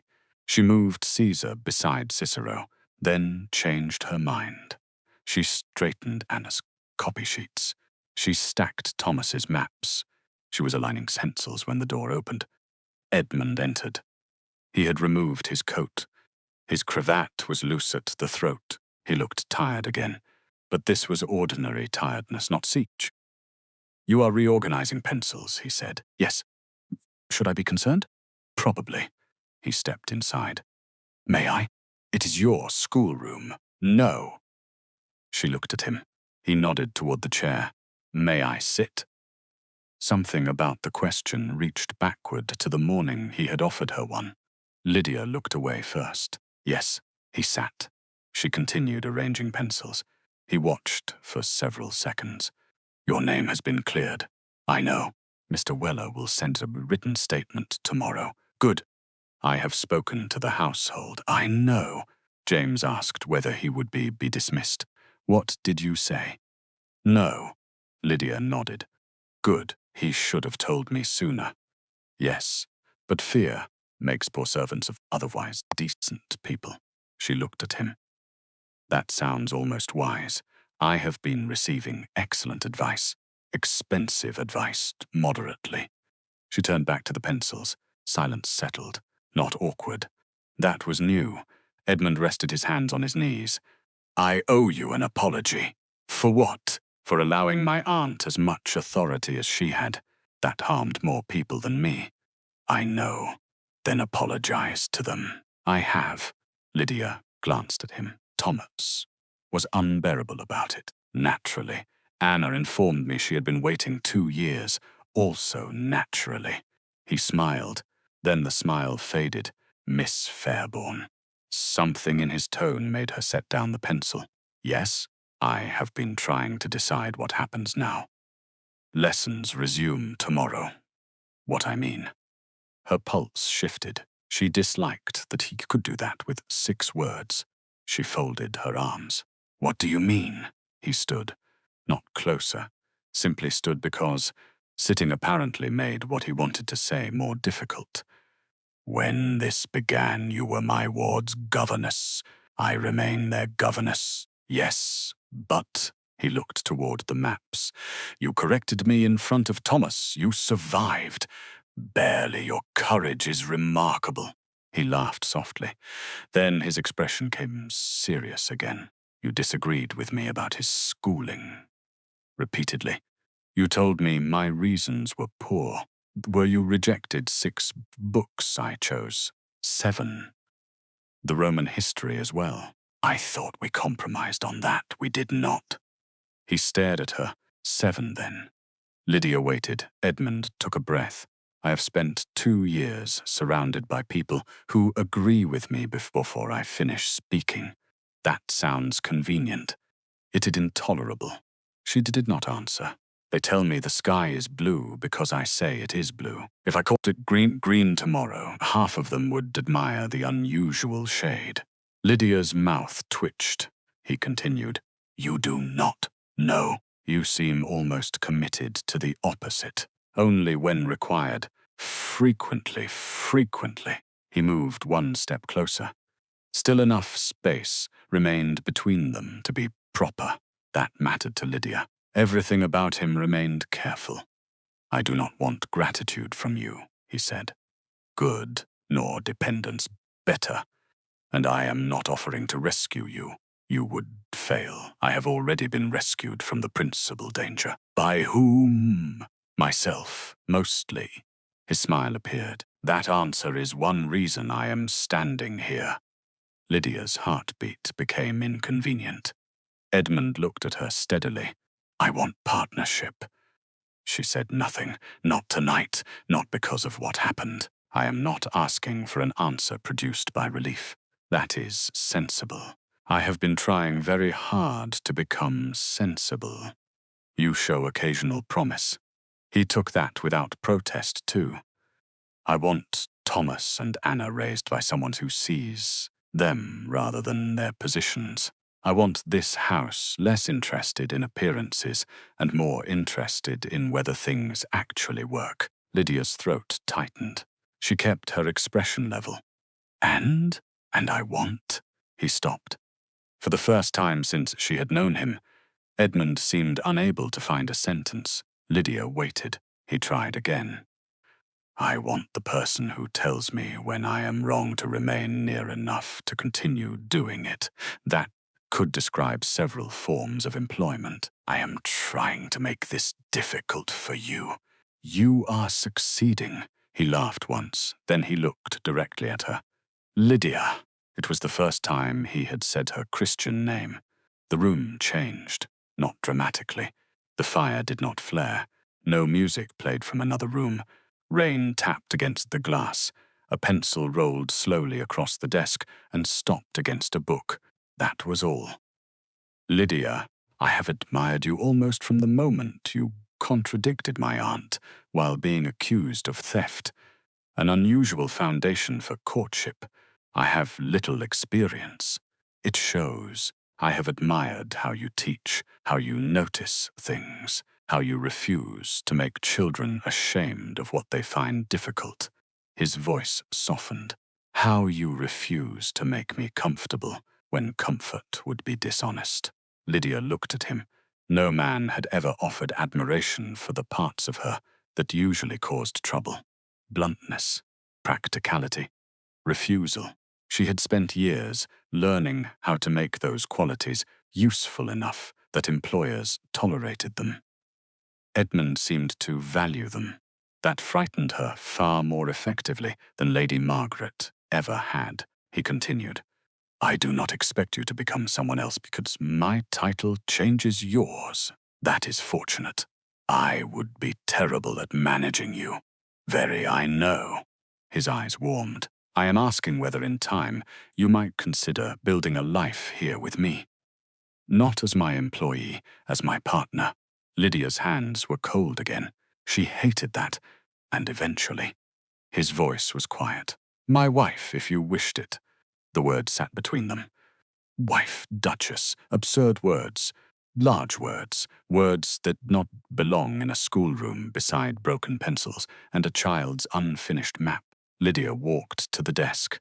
She looked at Thomas's Latin strips, at Anna's handwriting, at the globe with a scratch near India where Thomas had dropped a ruler. She needed something solid. Edmund did not follow. He waited. That helped. She turned 3 conditions. He blinked. "Only 3? For the present." His shoulders relaxed. "Go on." "Thomas is not sent to Harrow merely because 3 elderly relatives and a tutor believe tradition is an argument." Agreed. "Anna keeps her music lessons, even if she continues playing the same passage badly for months."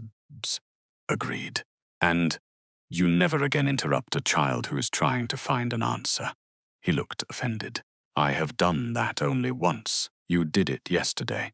I was preventing Thomas from embarrassing himself. You were giving him the answer. That is not the same. It is exactly the same. Edmund considered. Very well. Lydia nodded. He waited. Is that your answer?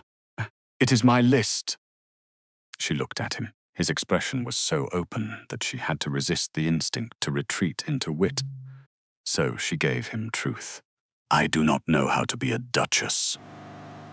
I do not know how to be a duke. That is not reassuring. It was intended to be companionable. It failed. Then we may fail together. She stared at him. That was almost romantic. I apologize. No, it was tolerable. He smiled. Lydia looked at the chair he had given her on the morning of the accusation. Then back at him. Yes. He went still. Yes. Do not make me repeat myself. I am tempted. Resist. His smile became something for she had never seen before. Not amusement. Not relief. Joy, perhaps, though quiet enough to suit him. He stepped closer, then stopped. May I? Lydia knew what he meant. She appreciated that he asked. Yes. He took her hand, nothing more. His thumb rested lightly against her knuckles. Her hand, she noticed, still had a faint streak of ink near the smallest finger. His had ink too. They looked ridiculous. Lydia said, You should wash your hands before proposing marriage. He looked down. So should you. I was not proposing. A technicality. She smiled. He lifted her hand, not to kiss it, but simply to hold it more securely. Outside, spring rain moved softly against the windows. On the floor, one of Thomas's maps remained open between Devon and the Bristol Channel. Neither of them noticed. 1 year later, the schoolroom still smelled of chalk. Lydia had acquired better gowns. She had acquired a title. She had acquired a sitting room so elegant that she used it mostly for storing books. Thomas was not yet allowed to borrow, but 3 mornings each week the Duchess of Marlow still taught. Society found this peculiar. Lydia found society's opinion survivable. Early spring rain silvered the windows. Anna sat at the pianoforte in the adjoining room, playing the same passage for the 4th time badly. Thomas bent over a map. Edmund entered carrying a tray of tea. Exeter to Bristol, Thomas said. 70 miles, Edmund answered. Lydia looked up. The entire room stopped. Anna's music ceased. Thomas slowly lifted his head. Edmund froze with the tray in his hands. Lydia said, Your Grace. Anna appeared in the doorway. Papa Edmund. He looked between them. What? Anna folded her arms. You interrupted. I answered a question. It was not your question. Thomas was trying not to laugh. Edmund placed the tray on the table. I was helping. Lydia raised one eyebrow. He sighed. Yes, I remember. Anna returned to the pianoforte. Thomas measured the map. Nearly 80. Correct, Lydia said. Edmund poured tea. He brought Lydia's cup to her desk and waited until she finished explaining the scale before speaking. May I now observe that roads are not perfectly straight? You may, which makes my answer less wrong. It makes it differently wrong. Thomas laughed aloud. Edmund handed Lydia her tea. She took it. Their fingers touched briefly. Nothing dramatic. A small kindness. A familiar one. Across the room, Anna began her passage again. This time, she reached the final measure without stopping. Thomas bent closer to the map. Edmund sat obediently beside the children's table, holding the sugar bowl, because Lydia had nowhere else to put it. Rain tapped gently against the windows of Marlow House, and when Thomas asked another question, the Duke of Marlow opened his mouth, caught Lydia's eye, and wisely waited for the boy to answer first. Sometimes love begins not when someone speaks for you, but when they make certain the room is quiet enough for you to speak for yourself. Thank you for spending an evening at Secrets of Belgrave. where candlelight flickers over marble. If you enjoyed Lydia and Edmund's story, please hit the like button and share it with someone who loves a fierce heroine. Subscribe so you never miss the next story, and leave your favorite moment in the comments.